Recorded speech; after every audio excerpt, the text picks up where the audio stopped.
During this documentary, there will be research into tattoos, the culture, and what they are really about. In today's age, people are getting more and more tattoos, and this continues to be a progression throughout time. The popularity has grown, mixed ages are now looking into them and are comfortable with them. However, there is a minority that are also disapproving of them, putting shame and judgment upon them. What is truly incredible is how different cultures view tattoos around the world. In many cultures, they are seen as a possible symbol of purity. They can be a rite of passage, ensuring societal acceptance. They may be the only means of being viewed as beautiful. They may also represent religious ritual. Social aspects of tattoos can link towards groups. These groups have been around history, leading from wars with pin-up girls or sailors' images, all the way to bikers and gangs such as the Hells Angels, these of which are noticeable frequent tattoos seen. These may be where the areas of judgment come into the scene. Maybe people are visualized as thugs or appear threatening. Due to all these views, it can be really persistent and empower judgments in this aspect. Oh, excuse me. Sorry, have you got any change for a £10? Excuse me? Why aren't you helping me? I'm asking you for help. It's crazy. The Maori people of New Zealand have a rich history of tattoos. Originally thought to have reached the Maori via East Polynesia, tattooing became an integral part of their culture. Because the Maori considered the head to be the body's most sacred part, they focused heavily on facial tattoos. If a Maori was highly ranked, it was certain that the person would be tattooed. Similarly, anyone without status would likely have no tattoo. Similarly to Japan, China has a history of marking criminals with tattoos.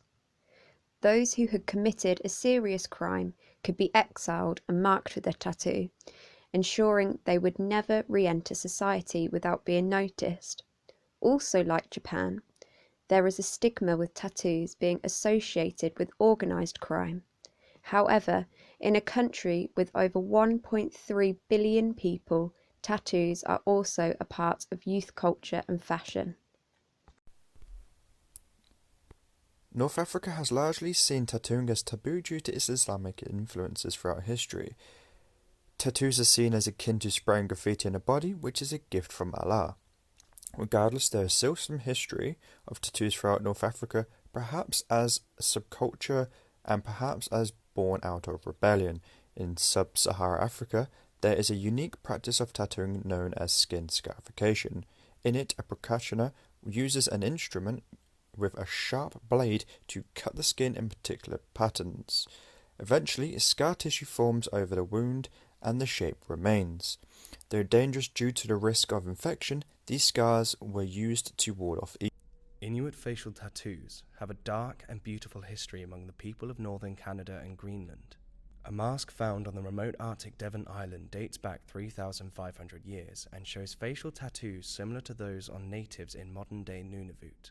In fact, many of the characteristics of these facial tattoos, their lines from lip to chin, their arrowheads on the cheeks, and their converging forehead lines, can be found in native Arctic peoples around the globe. Traditionally, Christianity has a strong view of no tattoos and mentions how it is ruining one's true body.